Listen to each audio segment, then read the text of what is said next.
Buenos días, estamos de nuevo en el CESA, nuestro programa Colombianos que hacen patria. En este caso, testimonios de empresarios que inspiran a Colombia e inspiran por su trabajo, por su liderazgo, por la manera como condujeron sus organizaciones en estas épocas difíciles de pandemia. Y hoy estamos aquí para eso, para mirar esas experiencias y sobre todo esas lecciones. Nos acompaña. Él va a decir la denominación de su cargo. Yo les prometí a los estudiantes, obviamente Carlos Enrique es de la familia que es dueña de Alquería, pero él tiene un cargo muy especial. ¿Cuál es tu cargo en Alquería? Coordinador de sueños. Bueno, estamos con Carlos Enrique Cavelier, coordinador de sueños de la empresa Alquería, una de las firmas, de las marcas más queridas de Colombia, una marca líder en elaboración de productos derivados de la leche, fundada por tu abuelo y por tu padre, y hoy en día está en tercera generación, Alquería. Sí, señor. Pues es un placer estar con todos ustedes y contar pues aventuras e historias que hemos tenido en los últimos 20 y pico de años, que para ustedes es un montón de tiempo porque está pues cobija todas sus vidas pues. Entonces, pero la verdad es que ha sido un placer trabajar en el sector público, aunque nunca lo pensé, porque nosotros nos conocimos en el sector privado, porque nos conocimos en el sector público, donde queríamos trabajar. Sí, yo quiero hacer una infidencia. En algún momento Carlos Enrique Cavelier le picó la política y casi se lanza. No, me lancé y estuve, pues me eligieron 7 veces, pues me eligieron 6 veces, una vez me quemé, pero estudié para eso y trabajé en el Ministerio de Agricultura. Casi trabajo con el doctor Cepeda cuando usted estaba secretario privado, hace muchos años, pero esa vida del sector público, de estar al servicio de los demás, es lo que ha preponderado en nuestra visión de vida. Bien, entonces vamos a introducir brevemente Alquería para que entendamos el contexto de la compañía y nos metemos rápidamente con el coordinador de sueños de Alquería en materia. Alquería tiene 8 plantas industriales, 2 en Cajicá, otra en Cota y las demás en Bucaramanga, Medellín, Palmira, Guachica y Santa Marta. Cubre cerca del 12% del mercado de productos lácteos, procesa 1.2 millones de litros en 21 sitios del país, emplea a más de 5.000 personas y en el año 2017 superó la barrera del billón de pesos en pérdidas. Y sobre la En ventas. Ojalá. Perdón, el billón de pesos en ventas, disculpen. Tranquilo. Sí. En 1995, bajo la dirección de Carlos Enrique, nuestro invitado, el nieto del fundador, Jorge Cavelier, la compañía lanzó la línea de productos larga vida y logró convertirse en la planta de pasteurización más moderna y con mayor capacidad y con una tecnología nueva en Colombia, UHT, ultra alta temperatura, que permite consumir leche sin hervirla, una técnica que revolucionó el mercado lácteo del país. Pero eso no es lo más importante de Alquería. Lo más importante de Alquería es la huella social que tiene, el enfoque social que nos lo va a contar Carlos Enrique. No lo voy a leer de las 1000 biografías que hay de él y de Alquería en el internet. La huella social que hace que Alquería esté en apoyo a la economía campesina, que Alquería sea una de las fundadores del Banco de Alimentos, que Alquería a través de una fundación de la familia Cavelier se meta de lleno en temas de educación, de manera que es una empresa con conciencia social.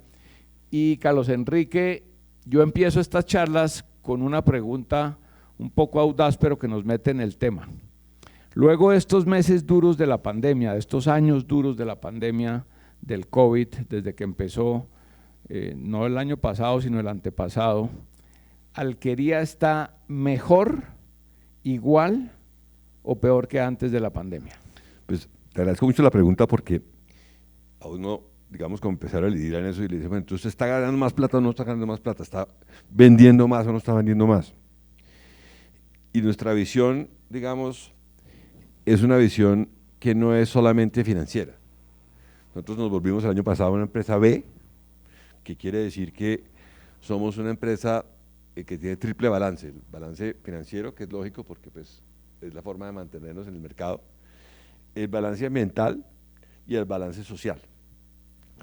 Y digamos que estamos pues, con una nueva administración que entró hace precisamente 2 años a renovar muchos elementos que traíamos porque uno tiene que renovarse. Pues por eso uno cambia de piel y uno no se da cuenta. Entonces ustedes son conscientes de que la mano que ustedes tienen en sus manos, seguramente el pie también, aparte del de pronto 70-80% de los huesos que están adentro, en un año es una mano diferente. Lo que pasa es que cambia tan lentamente que no nos damos cuenta. Los vasos sanguíneos, la piel, las uñas, los tejidos internos y el cuerpo en general le pasa lo mismo. Entonces, uno ha visto pues, las películas de las serpientes que cambian de piel, que dejan la piel atrás, que es un poco más traumático porque tienen que luchar durante horas para dejar la piel atrás y salirse de su piel atrás. Nosotros también cambiamos de piel permanentemente y ese es parte del éxito que uno tiene que tener en la vida, uno cambiando personalmente siempre. Como dicen ya, el éxito es, pues hace muchos años ya se está diciendo eso, cómo nos estamos repensando, reinventando permanentemente nosotros. Pero financieramente ha sido un reto enorme, que les contaré luego, pero siempre ha estado mejor, por una razón de actitud. La actitud en la vida hace muchas de las cosas que uno puede ver. Si uno, yo aprendí en los años 90 a ser muy optimista, yo era como que renegón, como el Pato Donald, no sé si usted ha visto el Pato Donald que siempre está renegando. Ya el Pato Donald nadie lo conoce nadie, pero siempre está... Entonces pues, y por eso el Pato Donald nunca aparece, porque a la gente le parece muy aburrido el Pato Donald, siempre está renegando. Mickey es mucho más suave, en fin, todos los personajes de Disney nuevos son suaves, son, ¿no? Hasta Encanto, pues, con todos sus problemas. Y aprendimos mucho de humanidad en esta pandemia. La alquería la fundó un médico que trabajó aquí a unas cuadras de acá, aquí en la 33, en la Cruz Roja, era presidente de la Cruz Roja, fue presidente de la Cruz Roja 20 años, y en los años 30, durante el conflicto con el Perú, reinició la Cruz Roja en Colombia, que era mi abuelo, y gerenciaba Marley también. Y él, por ejemplo, yo lo vi y lo conocí en Cajicá, porque yo crecí en Cajicá, vivíamos allá, y veníamos todos los días al colegio de Bogotá, pero uno pues iba y venía como entre un tubo y ya. Veramente uno vivía en Cajicá y veía a la gente, los campesinos, todos los sábados que le hacían cola para que los atendiera, porque nada más médico en el municipio. O sea, tu abuelo era médico. Era médico, fue médico en la Nación Nacional y después especialización en urología, fue el primer urologo en Colombia hace 100 años. Y daba consultas gratis y operaba gratis a mucha gente. Entonces, pues,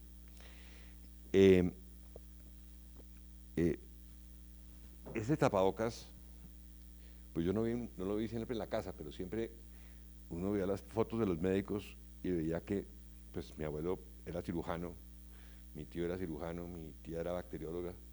Entonces, este es un atuendo que hemos llevado en la alquería siempre dentro de la planta, siempre. Entonces, no fue extraño para que la gente usara tapabocas, porque si ven a la gente de la planta, dicen, es que esto se expandió hacia nosotros, hacia las ventas, hacia la calle o a las oficinas. Y o sea, ustedes los cogió la pandemia con tapabocas. Siempre nos cogerán con tapabocas, porque pues sabemos que la leche es un producto de tal riqueza que tiene que tener un cuidado enorme en su limpieza, en sus productos, en procesos. Pero digamos que la humanidad se vino más allá porque tuvimos la decisión de decir, hombre, no vamos a necesitar 200 personas, o están guardadas 1.000 personas en la casa durante 2 meses, en marzo y abril del año pasado, de hace 2 años. Y dijimos, nuestro compromiso no está con el balance, está con esas personas y sus salarios. La gente me decía, doctor, muchas gracias, se usa el doctor todavía. Pues. O sea, Alquería mantuvo todos sus empleados durante todo el lapso de la pandemia. Sí, nosotros rara vez, a no que sean razas de desempeño, claro, sacamos a alguien. Pues, muy rara vez, pues esto ha sido, pues, ha ocurrido 2 veces en la historia de la Alquería en 60 años, 62 años. Entonces, pues, les pagamos sueldos a 1000 personas en su casa.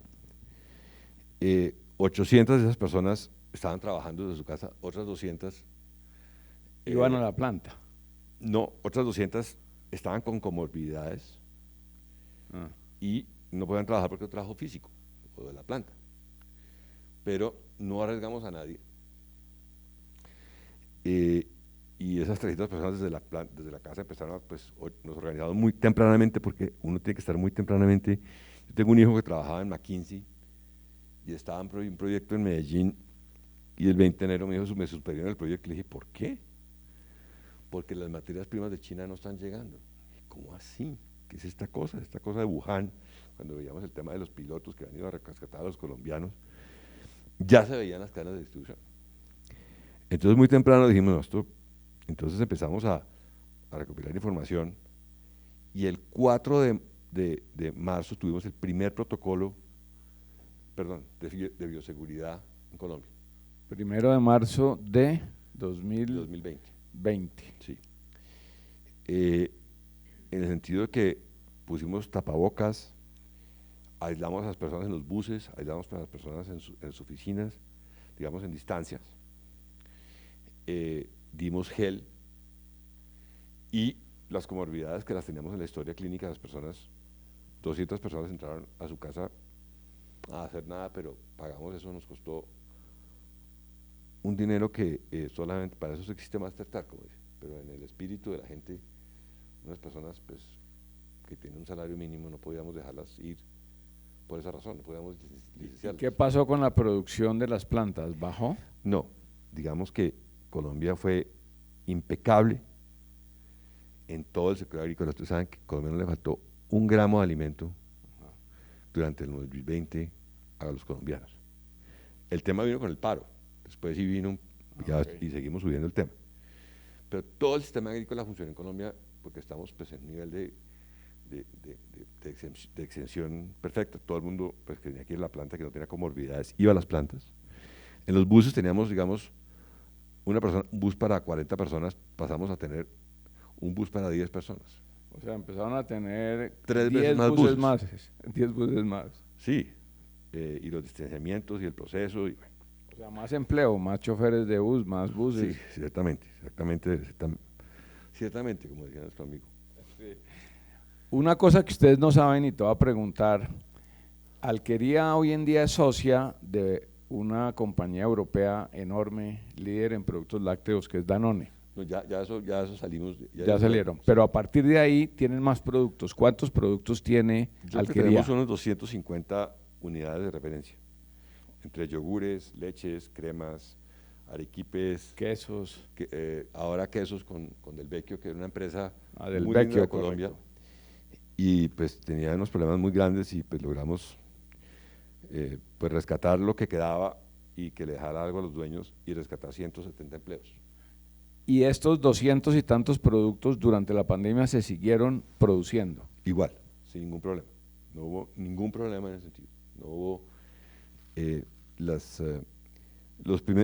primer problema vino el 28 de abril del año pasado, cuando en la planta de Cali dejó de llegar leche. Empezamos a recibir solamente el 15% de la leche que estamos recibiendo. ¿Qué pasó? Porque cerraron las vías del Cauca, cerraron las vías del norte del valle. Entonces quedamos con las fincas alrededor de la planta. Solamente. O sea, pero eso fue el paro y no la pandemia. Esto fue el paro.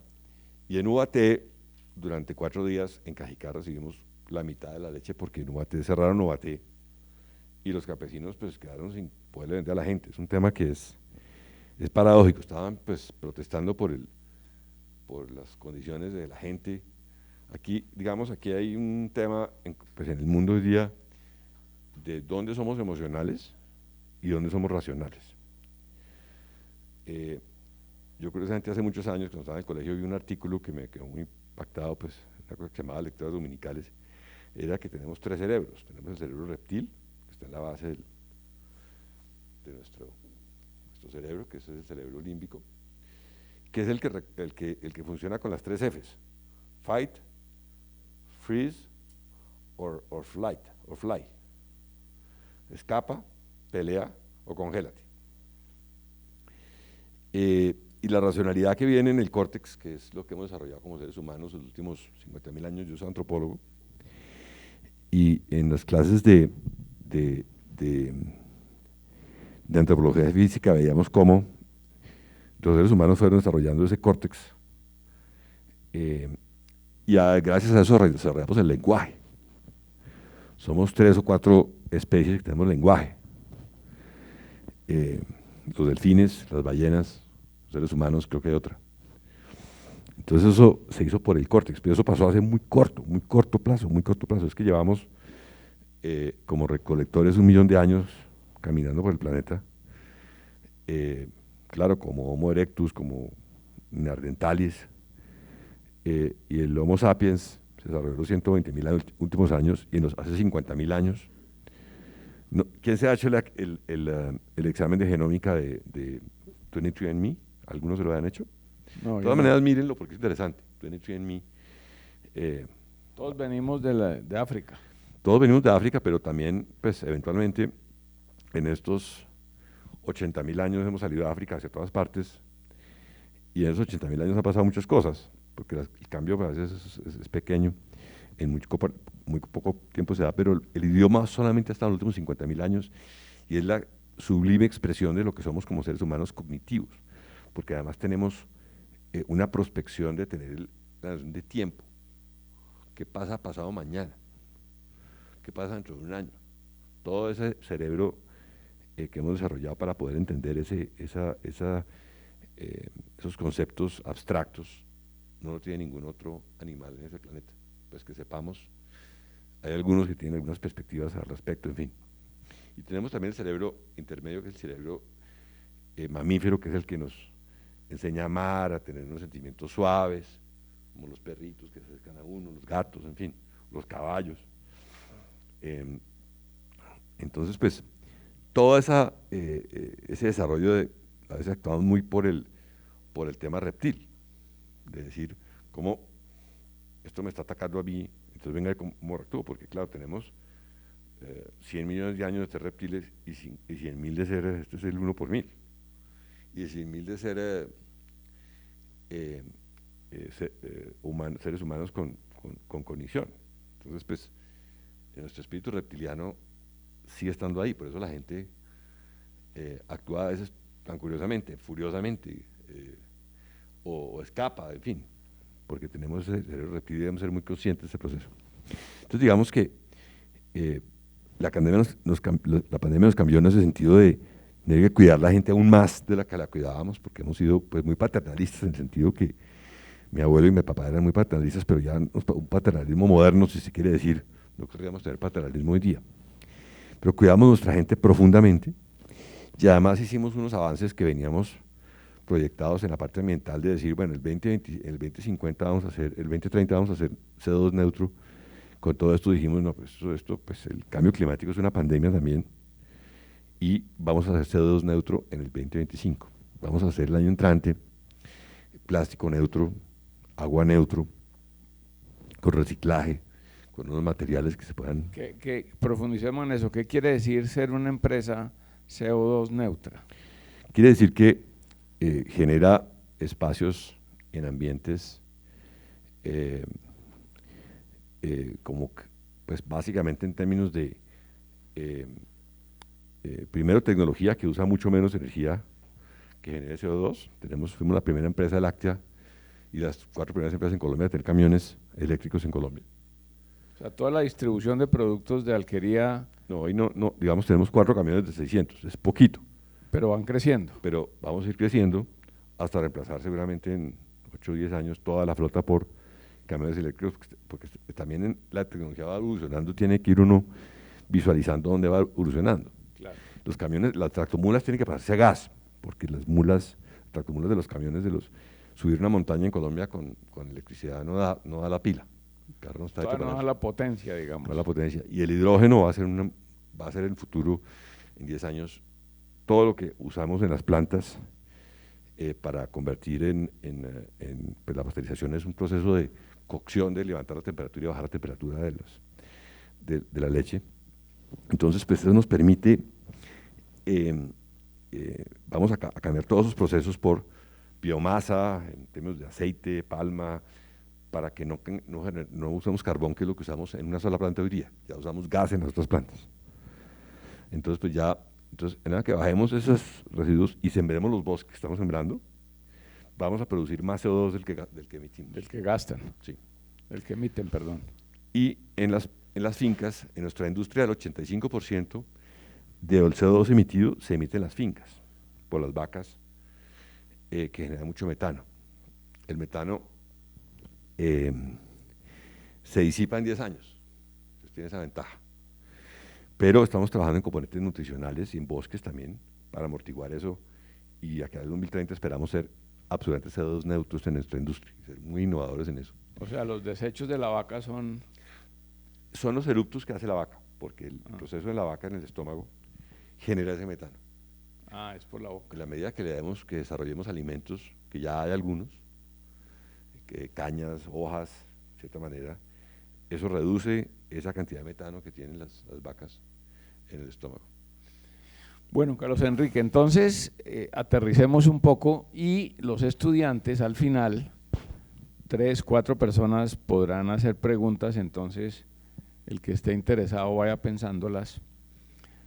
La empresa Alquería, en términos generales, está mejor después, digamos, no hemos pasado la pandemia, pero estamos ya en la etapa final. Temas ambientales, temas de producto, administrativamente ha habido algunos cambios, es una organización que tiene nuevos elementos. Siempre estamos cambiando personas o de lugar en la empresa, y siempre estamos subiendo la vara. Siempre hay que levantarse, como decía, hay un video de Valdano, el jugador de fútbol, ustedes no sé qué tan futbolistas son, pero es una maravilla de video en que ve cómo él, pues habiendo sido jugador de fútbol profesional en el Mundial del 86, que pues para ustedes es historia patria, es como cuando a mí me hablaban del Mundial de Uruguay del año 30, pues pasó hace más o menos 4 o 5 siglos. Pero luego eso usted era con el Real Madrid, y él cómo cambiaba a los jugadores y cómo estaba uno cambiando permanentemente, porque tenemos que subir el rendimiento, subir el impacto que tenemos en la alquería. Entonces, pues una persona se va a otra empresa, otras personas cambian de lugar donde están trabajando. Pero también el tema social, que lo mencioné en 2 minutos, Sí. para nosotros ha sido muy, digamos, lo ambiental ha sido nuevo para nosotros, ha sido los últimos 20 años.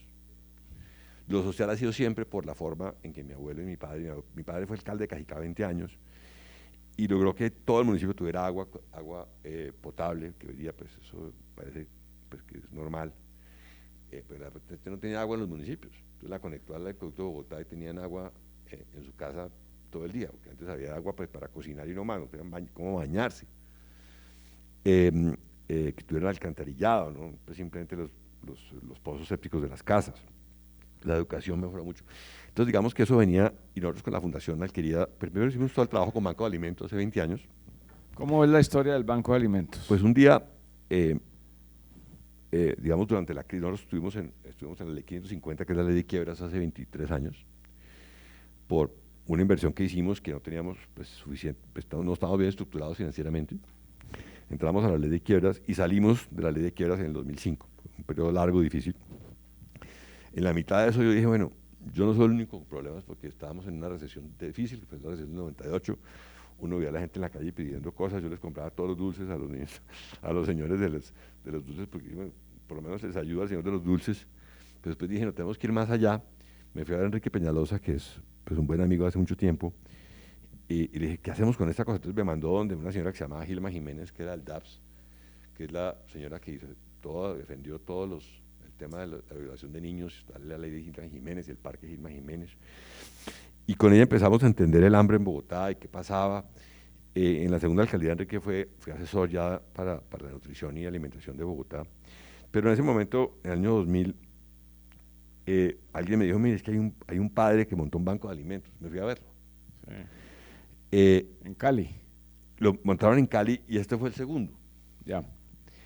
Fue en Medellín, después en Cali, fueron muy rápido, todos los bancos de alimentos quedaron casi en ese momento, porque a veces las sociedades reaccionan relativamente rápido a los problemas, ¿no? Ahora todo el mundo está en el empleo de los jóvenes, en fin. Y yo me acordé cuando ve al padre recogiendo todo lo que estaba recogiendo en una bodega que le había prestado José Fernando Izaza del de Colmotores, me acordé de una ecuación que cuando estábamos en Harvard, con una clase de agricultura, y en esa época pues uno decía, no, pues ¿por qué hay tanta hambre en el mundo? Y decía, no, es que hambre en el mundo hay porque la comida está mal distribuida, pero comida para todo el mundo ha habido hace 30, 40 años, simplemente que hay mucha comida que se les da a los animales, se les da a las vacas, se les da a los marranos, se les da a los pollos, y entonces no le llega a la otra gente. Un tema de distribución de comida. Claro, en los países ricos esto es mucho más pronunciado que acá. Entonces, digamos, pues, tenemos un negocio de terneras, que les damos el producto que llega de los supermercados, que está bueno todavía, pero pues para no botarlo, y se lo damos a las terneras. Vendimos las terneras y le empezamos a dar al Banco de Alimentos todo lo que nos llegaba, y desde entonces hemos sido muy activos, hemos sido el mayor donante de bancos de alimentos industrial del país en los últimos 20 años. Fundamos Abaco, los bancos de alimentos, éramos 8 bancos, ya somos 24, llegamos a 3 millones de personas que no tienen cómo comer, pues, o con dificultades para comer entre niños y adultos. Pero también otra cosa que hicimos pues, fue trabajar mucho con los campesinos para que mejoraran su nivel de vida, eso nos falta todavía. Trabajamos mucho con la Fundación en educación pública.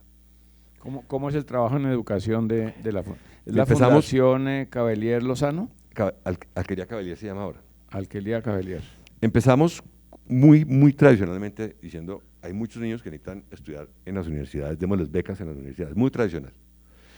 Y cuando fuimos a mirar al segundo año dijimos, no, el problema no está en los niños están ahí, son maravillosos. Han oído que pues, este año, esta semana empezaron 4 niños en los Nogales, tenemos 5 en el francés, ya completamos 45 entre los 2 colegios en 10 años, niños de Cajicá y de Chía, de estrato 2, que entran a un nivel increíble y empiezan a deslumbrar porque pues, que tienen las capacidades, simplemente que la educación también está mal distribuida, entonces pues, no tiene la posibilidad de entramos a ese proceso. Pero vimos que el problema eran los colegios y nos volcamos hacia los colegios públicos, y en Cajicá trabajamos 4 años y logramos que Cajicá fuera el mejor municipio de educarse en educación pública en Colombia, en el año 2016. Y ahora estamos en un proyecto buscando que sean 89 colegios, 90.000 estudiantes en el departamento de Cundinamarca, en municipios fuera de Bogotá, que esos colegios puedan subir sus niveles para que los ICFES finalmente sean mucho mejores y los niños tengan acceso a mejor educación superior. ¿Cómo vamos de tiempo, Claudia? Vamos. Sí. Bueno, yo tengo una pregunta final, no final, pero para Carlos Enrique y ahí damos la palabra. Carlos Enrique, usted es empresario, dirige una de las empresas más grandes e importantes del país, sus amigos empresarios, sus colegas, sus competidores, ¿tienen el mismo enfoque social que Alquería o estamos quedados? Todavía seguimos siendo egoístas, cada cual en su burbuja. ¿Cómo es ese panorama en Colombia? Yo diría que estamos en un por ahí 3,2. Yo creo que 3,2 sobre 5. 3,2 sobre 5, que es como operábamos nosotros, pues, o digamos 6 pasaditos. 6 sobre 10. Sí. Hay un tema que es conciencia. Uno, cuando es consciente de un proceso personal, o social, o empresarial, o organizacional, o de familia, lo puede resolver. Uno considera que tengo este problema social, tengo este problema aquí, yo lo puedo resolver. Cuando no tengo esta conciencia, pues es transparente para mí. Entonces, pues Colombia ha tenido un sector privado sólido, que yo creo que se empezó a despertar cuando las FARC empezaron a moverse muy duramente hace 20 años. Cuando salió una cosa que se llamaba la ley 002, que sacó tiro fijo, que dijo que cada persona que tenía más de tanta plata tenía que pagarles a ellos tanta plata. Entonces la gente se indignó, entonces empezaron a generar asociaciones de trabajo, de ayuda. Pero hoy lo que estamos viendo en el mundo, y les aconsejo que vayan a la carta de BlackRock esta semana pasada. BlackRock es el fondo de inversión más grande del mundo, creo que tiene 10 trillones de dólares en inversión. Y el presidente hace 3 años, en el 2019, mandó una carta diciendo tenemos que acabar con el capitalismo que solamente busca utilidades. La carta de este año es demoledora, que dice definitivamente, ustedes van a BlackRock y ponen Letter to Shareholders, aparece inmediatamente, se la recomiendo que la lean y la relean, porque el stakeholder del capitalismo, el capitalismo de stakeholders ya no es un capitalismo que donde las empresas son los dueños de las empresas, somos los dueños de todo, ¿no? Es la sociedad la que es dueña de las empresas de esta manera.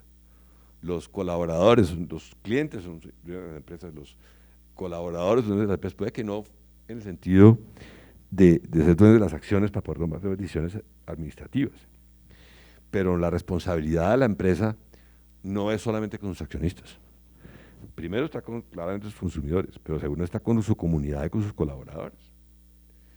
Y eso cambia completamente la visión de una empresa, porque no están simplemente enfocados en maximizar utilidades, en maximizar utilidades y maximizar utilidades, sino decir, bueno, si nosotros hubiéramos maximizado utilidades, hubiéramos licenciado esas 500 personas el año, hace 2 años, y nos hubiéramos ahorrado mucho dinero, varios miles de millones de pesos. Pero ese no es el punto. El punto es que tenemos una sociedad que tenemos que cuidar, unas personas que tenemos que ser responsables por su bienestar, no desde el punto de vista paternalista, ellos también son responsables, pero que viven de una actividad que es creciente, que es el consumo de productos lácteos y de productos en general, sobre todo en periodos de recesión. El consumo de leche creció en estos 2 años bastante en el país, porque la gente se queda en la casa y cuando la gente se queda en la casa pues consume más eso. Entonces pues eso es parte de lo que estamos, bueno, ahí lo dejo pues para que tenemos más. ustedes puedan participar. ¿Quién quiere hacer pregunta, comentario? Adelante.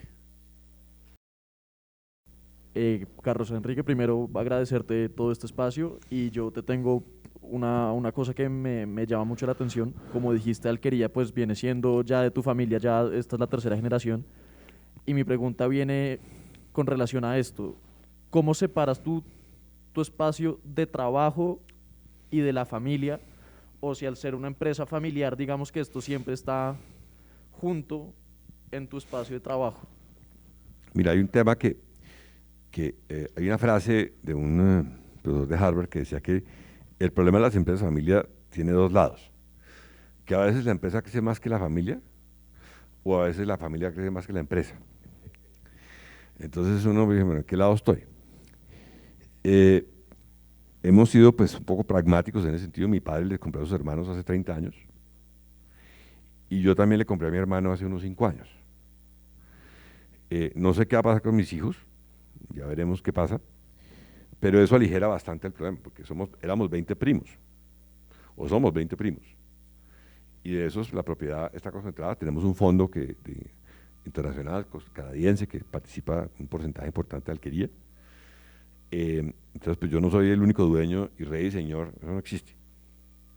Entonces, digamos que eso ayuda mucho en el proceso. Obviamente mis hijos pues ya están en maestrías, entienden, han estado en las juntas directivas, pero ¿Quieren seguir en la empresa? no necesariamente. Puede que hay uno que haya que seguir en la empresa, otro es arquitecto, otro es pedagoga, otro es futbolista, entonces pues no necesariamente, pero ya veremos qué pasa dentro de 5 o 10 años, si ellos van a seguir en la empresa. Hay un ejemplo muy interesante que es el ejemplo de la familia Staton, que era la dueña de Coca-Cola en Colombia hace 80 años. Y el señor Staton no dejó que sus hijos tuvieran acceso a Coca-Cola y a las acciones, sino nombró un albacea, que es el señor Kirby, hasta que tuvieran 40 años, porque no consideraba que uno antes de 40 años podría tener manejo de esa empresa. Y efectivamente, cuando uno conocía a Wood Staton, entraron a los 40 años ya formado de otras partes, pues él vendió su parte de Coca-Cola y montó McDonald's en América Latina. Y multiplicó por N veces su fortuna. Ojalá lo haga socialmente igual, pues, ¿no? Entonces, pues es parte de lo que es un paisa con apellido gringo, porque él es paisa, es el paisa. Entonces, no sé si eso te resuelve un poquito la pregunta. Muchísimas gracias. Gracias. Tú, por favor, adelante. ¿Cómo es tu nombre? Mi nombre es Juanita Galindo. ¿Y cómo es tu nombre? Pablo. Pablo. Gracias, Juanita. Juanita, eres estudiante de primer semestre. Sí, señor. Bienvenida. Muchas gracias por esta charla y quisiera preguntarte cuál es la mayor enseñanza que nos quiere dejar a nosotros los jóvenes. Es curiosa, pero está muy buena, pero digamos que el discurso más corto que se dio en el grado de una universidad fue de Winston Churchill cuando tenía 90 y pico de años en Estados Unidos. Y como es tan corto lo voy a repetir. Dice, nunca, nunca, nunca, nunca, nunca, jamás, nunca, nunca, jamás, nunca, nunca, nunca, nunca se den por vencidos.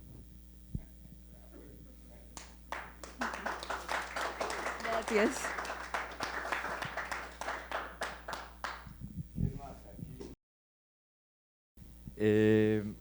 Como mi nombre es Juan David, como ya nos habían comentado, él quería intentar buscar apoyar al campesino colombiano, pero eso sigue siendo una de las problemáticas más grandes que tiene hoy en día el país, que el campesino sigue siendo muy pobre y no encuentra una forma de vender su producto tanto a un intermediario como a una empresa grande o si quiere emprender por sí mismos. ¿Ustedes tienen alguna visión para seguir ayudando al campesino colombiano? Sí, indudablemente es de los puntos. Gracias. Gracias por la pregunta, además, pues, todas han sido excelentes, pues. Esta pregunta nos va al corazón, porque 60% de los colombianos pobres son campesinos. Ricardo. Gracias. Y lo son por 2 o 3 razones, no es que sean 50 razones. La primera de ellas es que no tienen conexión con el sector, con el sector urbano. No hay conexión, están por allá afuera, allá lejos. Ustedes cogen un avión y van a cualquier parte, de pronto uno mira, hay una casita por ahí, y a kilómetros otra casita por ahí, y uno dice, esa agricultura independiente, ¿eso cómo funciona? Eso pues no tiene mucho sentido. Segundo, es que su nivel de empiricismo, ellos saben lo que aprendieron de sus padres, que es más o menos lo que la cultura colombiana les ha enseñado a los campesinos en los últimos 200 años, pero no han entrado al siglo XX, o no han entrado al XXI de ninguna manera. Entonces, pues, los métodos de trabajar la tierra son casi milenarios. Yo trabajé con los guambianos en los años 80 y araba la tierra pues, con un asadón. Yo hice mi tesis con los guambianos, vivía allá. Entonces, pues tienes primero la conexión, segundo, el conocimiento y tercero, el crédito. 95% de los pedidos campesinos en Colombia no tienen crédito, 89% del campo no tiene crédito. Entonces los bancos se la pasan dicen, no, es que ya vamos en tal porcentaje de inclusión bancaria. Pues claro, porque por ejemplo nosotros pues, estamos obligados por ley. La industria colombiana le compra 60.000 productores de leche. Todos ellos tienen que tener una cuenta bancaria, por ley, para poder facturarles y pagarles la leche.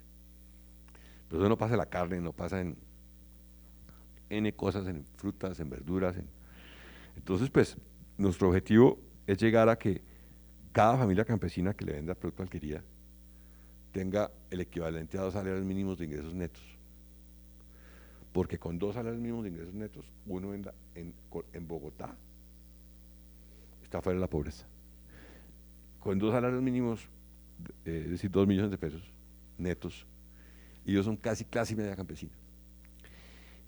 Y la ventaja que tenemos es que las productividades son tan bajas que está todo por hacer.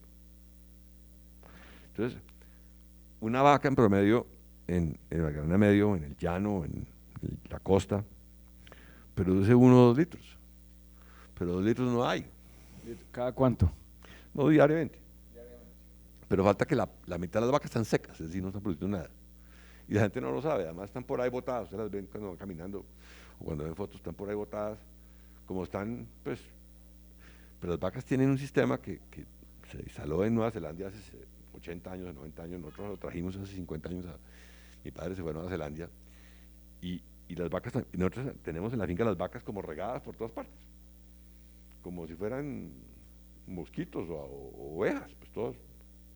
No, las vacas deben estar ordenadas, comiendo pasto, frente de un alambre, para no pisar el pasto, porque el pasto es un cultivo, no es una maleza, viven de comer pasto, son herbívoras.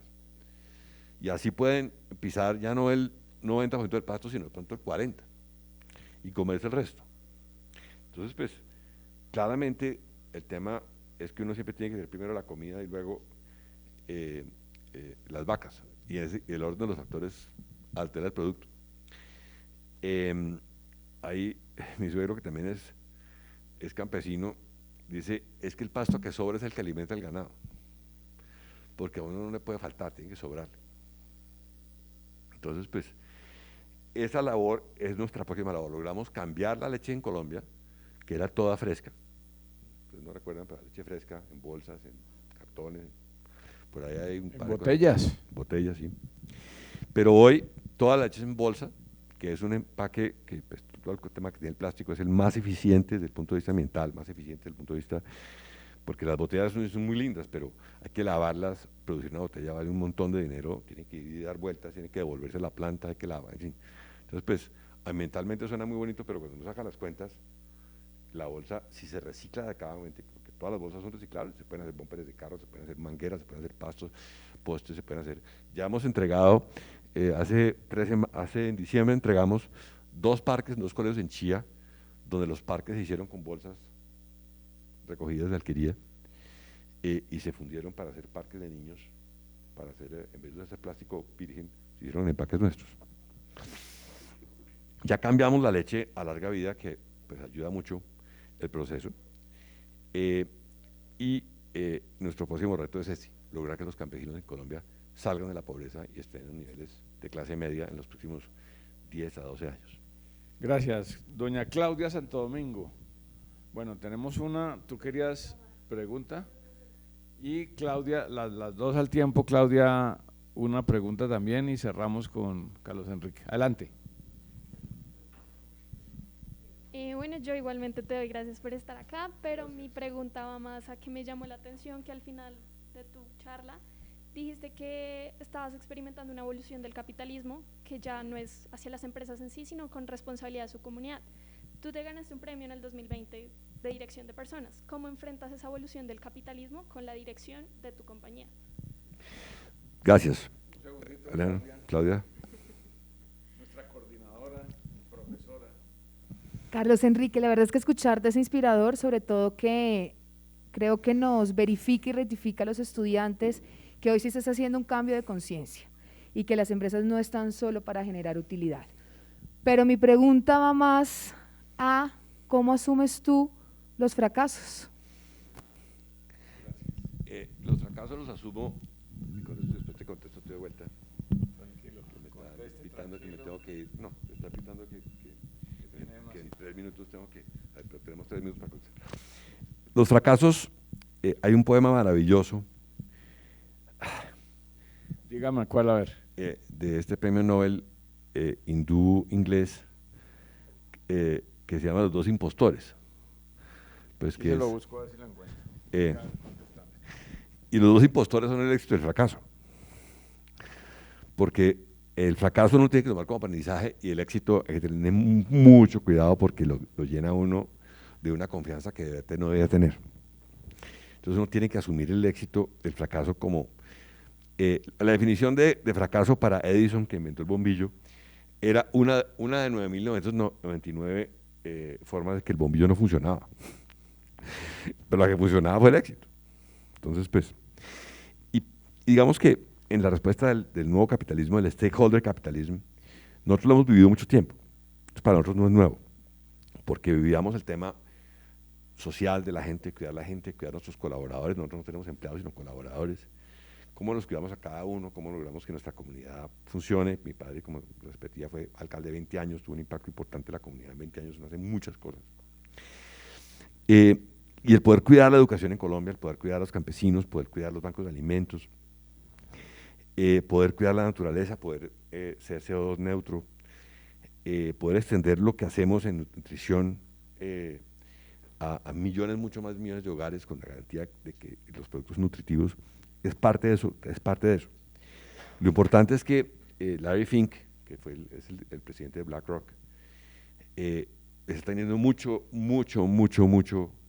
espacio porque es el fondo de inversión más grande del mundo, $10 trillones, es parte de la economía mundial, pues claro, es un flujo, no es parte del PIB, es otra forma de mirarlo. Pero están entendiendo que si eso no evoluciona hacia esa parte, y eso lo vimos, pues nosotros somos miembros del GSG, que es el Global Impact Group, con Sir Ronald Cohen. Ese capitalismo consciente. Además del capitalismo consciente. Nuestro amigo Luigi. De Luigi, que es nuestro socio además. Sí, es socio del Fondo Mesoamérica. Mesoamérica, que es socio de Alquería. Capitalismo consciente, que ustedes deben buscar ese libro porque es de los libros que uno tiene que leer. Es por, creo que es Amit Bhatia el que lo publicó, que fue también presidente de GSG, que es el Impact Group, y el libro de Sir Ronald Cohen, que dice, mire, en 2 palabras, ¿por qué tenemos que tener triple balance? Una de las razones que generó la Gran Depresión en el año 30 era que los bancos, claro, hubo un golpe a las economías y las economías pues han evolucionado, se han ido fortaleciendo en reglamentación, en forma como la gente opera, pero era que todo el mundo tenía una contabilidad diferente. Entonces los bancos no saben leer las contabilidades de las empresas. Y ahí nació, en el año 32, el famoso GAP, General Accounting Practices, que hizo que todas las contabilidades de las empresas fueran iguales, para que los bancos no se equivocaran. Y cuando la leyeran, pues todas la leyeran en un solo idioma. Y entonces cuando vamos al triple balance es que van a ver que la empresa adquirida tiene claramente todo la evolución del GAP en 100 años, que han sido cada cambios que esto se puede hacer, que no se puede hacer. Pero también ese impacto, ese balance social de lo que hacemos con educación, con los campesinos, con nuestros colaboradores, con la educación de nuestros colaboradores, y tercero, con todo el medio ambiente. Entonces van a poder leer lo que hacemos, y si lo ponemos metas suficientemente altas y las alcanzamos, vamos a poder verdaderamente ser una empresa de las que sobreviva al proceso, porque mucha gente va a decir, yo no quiero trabajar allá en un sitio donde no tienen propósito, donde simplemente va el señor es dueño de la plata y hace cualquier cosa, que no tengan un impacto sobre el ambiente y no tengan impacto sobre el social. Los consumidores no lo van a querer hacer y los bancos no le van a prestar el dinero. La primera ministra de Nueva Zelanda ya hace casi un año firmó una ley que tienen que hacer que los bancos, porque es que el capital es el que determina eso. Si los bancos no suben los estándares a las empresas a las que están prestando para que ambientalmente bajen sus emisiones de CO2, pues no hay nada que hacer. Entonces los bancos van a tener que sufrir y exigir a las empresas que bajen sus CO2, y la transparencia son los 4 elementos. En un país de vagos, pues de mafiosos, como de esta manera en Colombia puede ser, esa transparencia va a ser muy crítica y nos va a hacer cambiar muchísimo, porque, claro, Roma no se hizo en un día, pero esa transparencia va a ser muy crítica para las empresas grandes, y ustedes como consumidores y como colaboradores en las empresas o como colaboradores en los bancos van a decir, no, a esta empresa no se puede prestar porque, mire, no es transparente, no tiene los estándares de ambiental, no tiene la ambiental social. Puede que pues, sea una empresa muy exitosa en plata, pero ese es el punto. Muchas gracias. Bueno, contestada tu pregunta, sí. Bien, le cuento para terminar, su premio Nobel es Kipling, 1907, el poema es largo. Sí, Rudyard Kipling, y simplemente le voy a leer uno de muchos estrofas. Si puedes soñar sin que los sueños te dominen, si puedes pensar y no dejes que tus pensamientos sean tu único horizonte. Bueno, Carlos Enrique, muchas gracias por estos minutos, por esta charla a los estudiantes. Espero que, como nosotros, nos inspiremos en esta… Son experiencias reales, digamos, la fuerza de este testimonio es que es una experiencia real. Es un empresario a cargo de una empresa que vende más de 1 billón de pesos al año, que tiene 5.000 empleados, que tiene conciencia social y que ha aprovechado estos momentos para transformarse, que ha tenido humanidad más que, no sé cómo decirlo, o sea, que ha prevalecido la persona y no simplemente las utilidades que son necesarias, obvio, pero hay unas prioridades, de manera que muchas gracias por estos minutos a ustedes, a Claudia, y continuamos en nuestro espacio Colombianos que hacen patria. Nos despedimos desde el CESA. Buen día.